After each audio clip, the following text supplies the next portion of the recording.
Game number 3 is Torino versus Napoli. Now, I've got bad memories already, and it was only last week. Torino at plus 260. Napoli, who my bankers last week not to go bonkers, and they went bonkers. Napoli plus 100. 4 goals in the first 21 minutes last week. Just wrecked so many cards. Under or over 2.5 goals, with over 2.5 being at minus 130. The draw is at plus 275. I'm quite interested to see what angle we have got here, because Torino and Napoli, it's almost like a clash of styles here. But again, Napoli, they haven't got to be worrying about no Champions League. It's all done and dusted, Mina. Yeah, they don't have to worry about it, but there's a lot on the line still because they're not in an easy place right now. They're in for a lot of heavy criticism. Spalletti doesn't understand it because he's like, listen, guys, we're in third place. We finished 5th last season, so we've managed to progress. Just because we're not actually winning the trophy doesn't mean we've done a bad job this season, and you're inclined to believe. But when you look at their squad, you think that they should be doing at least what Milan is doing, because if anything, they've spent more money, they've had their team together for much longer, and many of those are much better when it comes to technical quality. They are far superior to some of their counterparts in Milan. So there's been this hot debate, and so that's why they're in Retiro, obviously, which is a training camp, and then they change their minds about it, but they have to have now dinner together all the time. And that's the compromise that they reached, because they were going to go in for punishment, and now not punishment. They obviously went mad and scored like 1,000 goals against Sassuolo just to prove a point. So they do care. And you know what? Napoli perform a lot better when the pressure isn't on.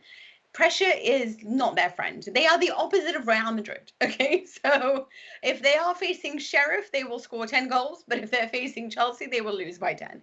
That is the only way that I can really explain them. And now that the pressure is off, I fancy them to win it. Torino, it's an interesting team because they know very well how to really make it a low-scoring game against the Giants, against Juventus, against Inter, against Milan. And so they will do that. But we also know that they're better at home, and they've got Belotti starting from the very first minute. But which way it goes, it's anyone's guess. So I stayed well away from this match. Yeah, I did as well, only because, again, like Juve, Napoli have nothing to play for whatsoever. The job's done for them. And Torino at home, they're tricky, Matty. They are tricky. But what Napoli turns up, because if you get a Napoli, it turns up next week, then don't even worry about Torino and any of them numbers above. Just go and pick the plus 100 money line, score twice at minus 110. What have you gone for? You know, I've never really been like a firm believer in like end of the season, we're not going to try super hard. There's still plenty of matches left. Like, I mean, if this was the last week or even second to last, like, I may agree. But at this point in the season, I just still think that 3 matches. If you're on the field, you're going to try. Yeah, right? There's a difference in the intensity, though. It's almost like, and you definitely have a lot. Yeah, and Flash, you definitely have a lot more credibility when it comes to knowing that stuff than I do at being a player yourself.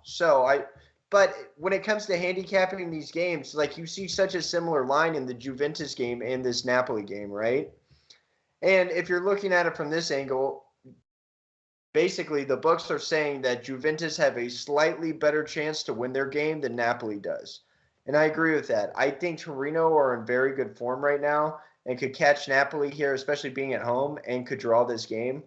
And I think they should get jumped for third place, which is another reason I like Juventus tomorrow, who's playing a horrible team that does have – I mean, they don't have anything – Genoa doesn't have anything to play for either. There's a reason they're about to get relegated. So that is – I guess it's another reason. I guess they do have something to play for, but do they really? Probably not. No, Torino have got nothing to play for neither. They are mid-table mediocrity. They can't go further forward.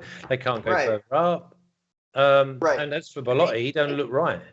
Right. So, anyways, I'll talk a little bit faster because now I'm just kind of ranting here. But, anyways, I really, ever since the transfer market or transfer window ended, Torino have lost almost every single corner battle, and it's really something that we haven't talked about very much. But they've lost almost every single corner battle, including 4 in a row. Last week, I had a banker on Empoli minus half a corner, or I think it was Pick'em, and they had 2 red cards and it still won.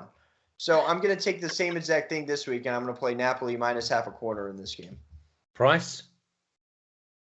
So, and Napoli have been doing really well on their corner battles. They've won 4 of their last 5 in league play, so I do like this.